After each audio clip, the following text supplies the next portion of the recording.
Welcome to Cheater Confessions. Let's get started with today's story. I'm Oscar, and I didn't think anything unusual was waiting for me that Friday night. Carly and I had been married 8 years. We had a steady rhythm: school pickups, work schedules, late dinners, rushed mornings. Nothing perfect, nothing terrible. Just life. Our kids were spending the night at my sister Emma's house, so Carly and I finally had a quiet evening. We cooked a simple dinner, watched half a movie, and went upstairs. There wasn't anything dramatic about it, just a rare night with no interruptions. Everything started normally. We were close, relaxed, and for once it felt like we were in the same moment. Then, right when things got heated, she whispered, soft but clear, "Evan." My entire body stopped. It was like someone hit pause on my brain. I pulled back, thinking maybe I misheard. But Carly froze too, eyes wide for half a second before she looked away. "Did you just say Evan?" I asked, keeping my voice steady. She blew out a breath, annoyed like I interrupted her. "Oscar, relax. It was nothing." "Nothing?" I sat up, trying to stay calm. "You said your ex's name." "It happens," she said, shrugging. "People mix things up sometimes."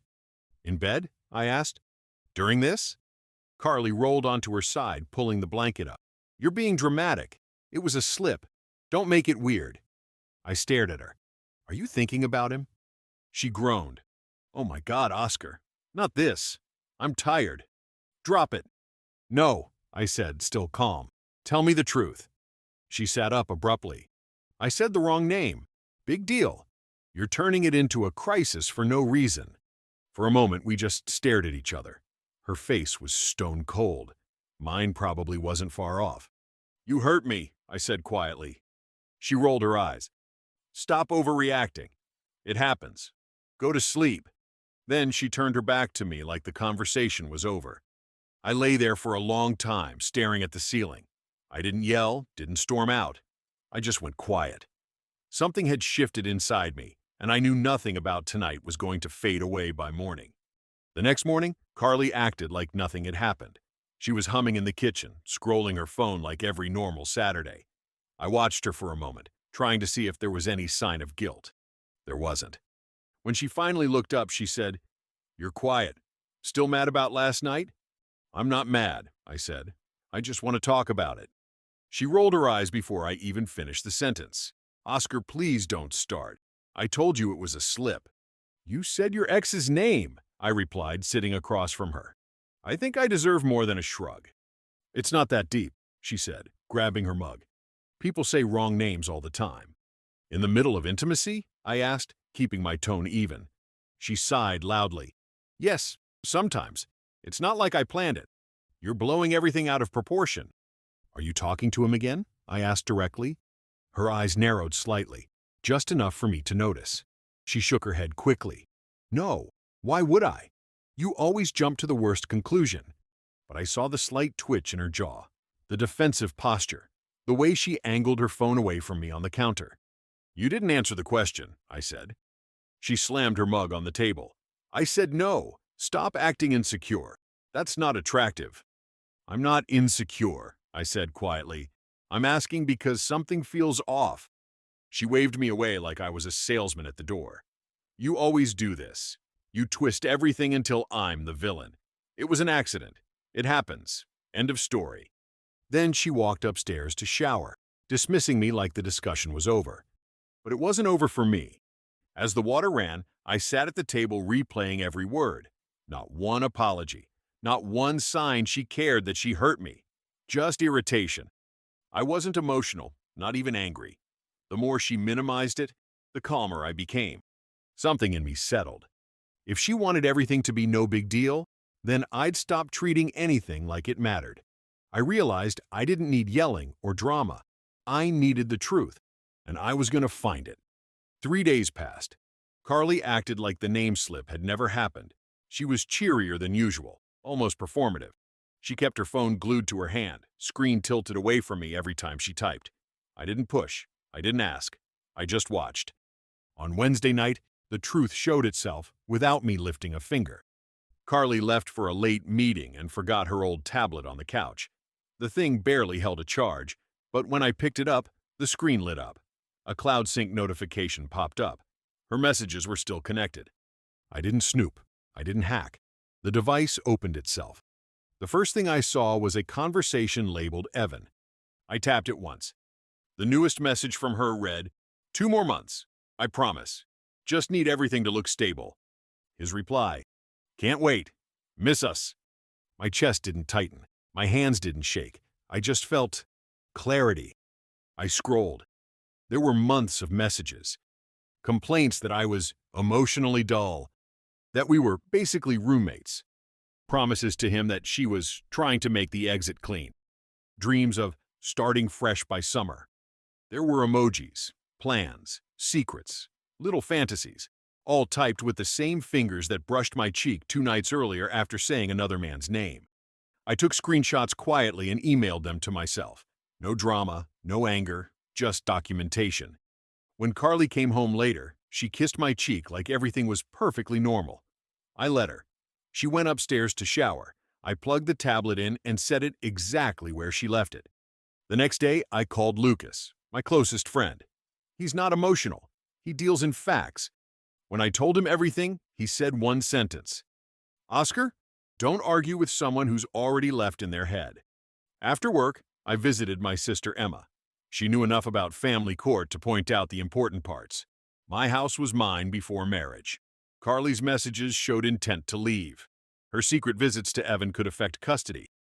I didn't tell Carly anything. I didn't confront her. I simply understood the game she had been playing. Now it was my turn to make a move she wouldn't expect. A week later, Carly mentioned a work trip. It's just a weekend, she said over dinner. Team training.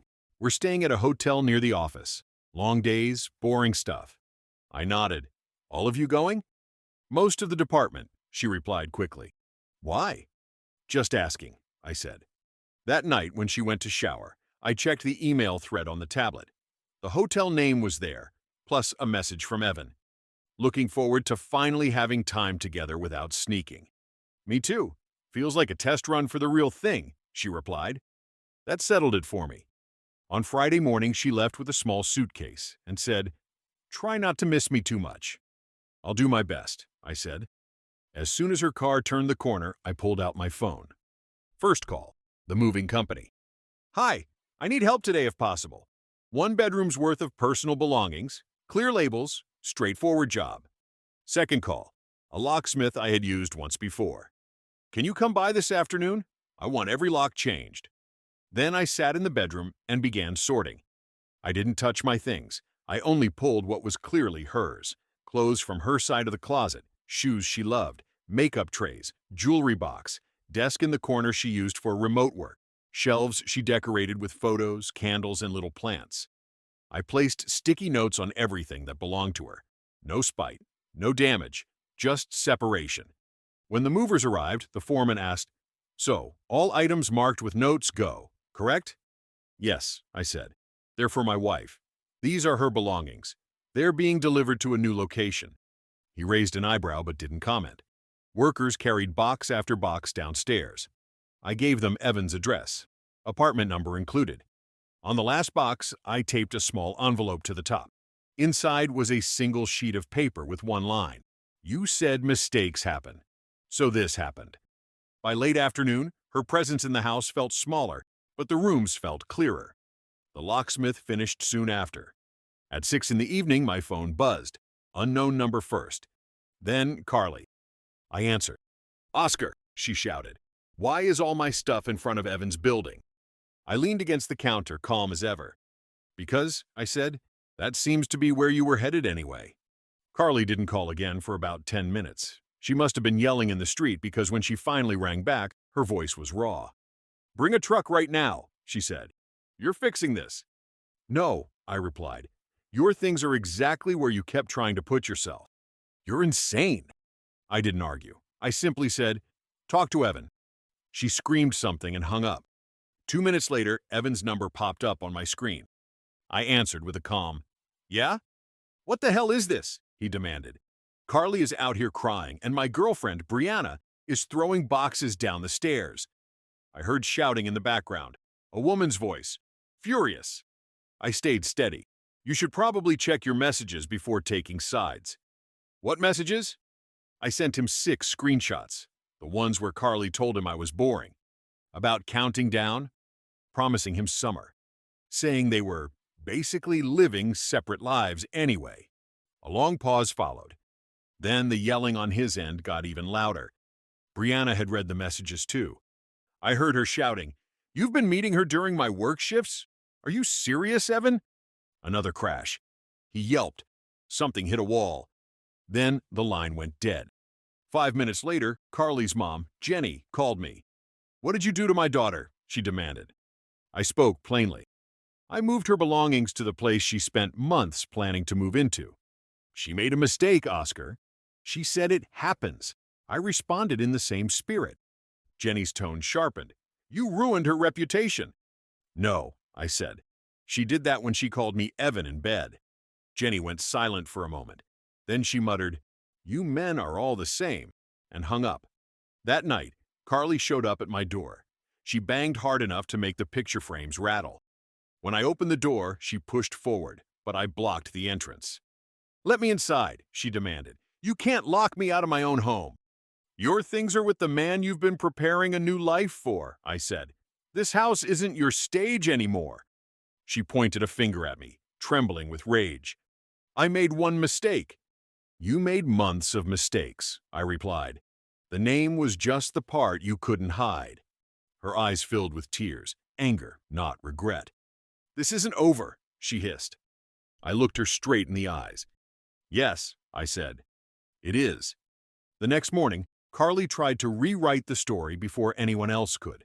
She posted a long paragraph on social media about being betrayed, left with nothing, and thrown out over a tiny mistake.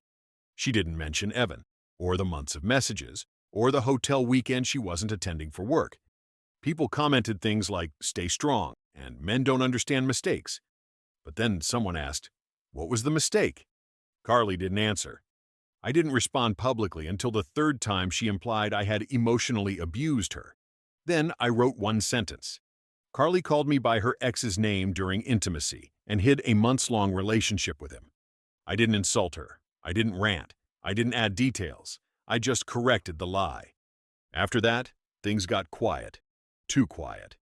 By noon, someone messaged me privately asking, "Is it true?" I sent them 3 screenshots. They didn't message back. That afternoon, my job called. "Hi, Oscar. This is Human Resources. We received a concerning message from your wife." I kept my voice steady. "What did she say?" "That you might cause a scene here at work." "I'm in my office right now," I said, "and I can send you proof of what's actually happening if needed." HR didn't want the screenshots, but the fact that I offered them calmly seemed to settle everything. My manager later pulled me aside and said, "We're aware this is personal. Handle what you need to. You're good here." After work, I met with the attorney Emma recommended. Michael Clark. Clean office, direct eyes, no nonsense. I laid everything out. The messages, the move, the name slip, the work trip, the kids. He listened without interrupting, then leaned back. "You're in a strong position," he said. "The house is yours. The evidence is clear, and the kid's stability favors you. But do not engage emotionally. Stay consistent. Document everything she does from here forward." I nodded. "There's something else," I said. "Carly took the kids to Evan's building a couple of weeks ago. She told him it was a friend's place." Michael's eyebrows lifted. "You need to write that down. That matters." That night, I watched Carly's social media again. She deleted her long post, replaced it with a new one. People turn cold when you need them most. I didn't reply. I didn't need to. Everything was already unfolding the way she built it. 2 weeks later, we were standing in a family courtroom. Carly walked in dressed like the world's most responsible mother. Hair in a neat bun, plain blouse, soft colors. She didn't look at me. She didn't look at the floor. She looked at the judge like she was auditioning for sympathy. Her lawyer started with, "Your Honor, my client was unfairly removed from her home and left without support after a misunderstanding.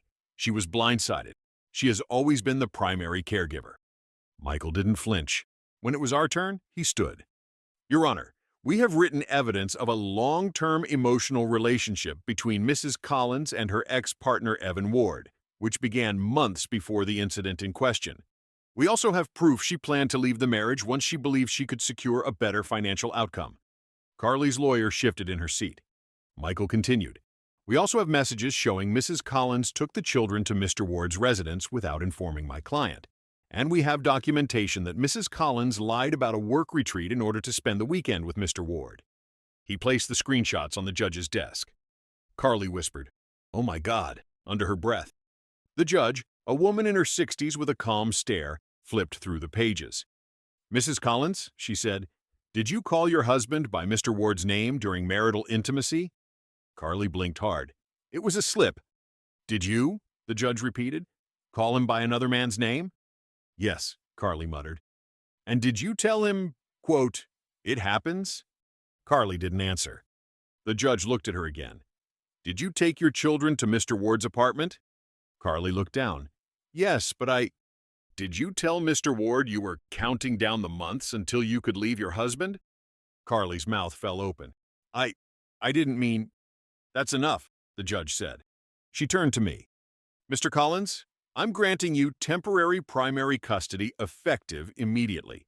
Mrs. Collins will have scheduled visitation. The home remains yours. A review will occur in 90 days. But based on this evidence, I see no reason to disrupt your children further." Carly's face crumbled. Her lawyer tried to speak, but the judge raised a hand. "This is not punishment. This is protection." When we stepped into the hall, Carly spun toward me. "You destroyed everything," she hissed. "All of this over one slip." I stayed calm. "You ended this the night you said his name," I said. "I just stopped covering for you." She stared at me like she didn't recognize the man in front of her. Maybe she never did. 6 months passed. The house felt different now, lighter, calmer. Morning routines with the kids ran smoothly. No sudden tension. No whispered arguments behind closed doors. No hiding phones. Just normal life again. Carly lived across town in a quiet rental complex. 2 bedrooms, bare walls. She worked full-time now, something she used to say she didn't have the mental space for. Jenny watched the kids during Carly's scheduled visits, and though she glared at me during every handoff, she stopped calling me names after Michael warned that continued harassment could be added to the custody file. Brianna reached out once, not for drama, just to thank me. "Honestly," she said, "you saved me months of lies." Evan moved out 2 weeks after the blow-up. He tried contacting me again. I didn't answer. I'm doing better now. I was glad for her. She didn't deserve to be caught in Carly's fantasy. As for Evan, he left the city entirely. One coworker told me he asked for a transfer, as far as possible. Good for him. I wasn't dating until recently. I met Priya through the school. She was steady, warm, and didn't rush anything. We kept things slow, respectful. She knew everything because I told her everything up front. Her only reaction was, "No normal person says another man's name like that unless something is already broken." She wasn't wrong. One Thursday evening, Carly texted, "Can I have the kids Christmas morning? Just this once. They miss waking up with me." I read it twice. The custody agreement, her own attorney's wording, said Christmas Eve until 6 p.m. I followed it exactly. "We'll stick to the schedule," I replied. She wrote back immediately, "Stop using the kids to hurt me." I didn't respond. I didn't need to. The kids weren't tools. They were the only people I protected from the start. A few nights later, after brushing their teeth, my son asked, "Dad, do you still love Mom?" I thought for a moment. "I love that she's your mother," I said. "But nobody.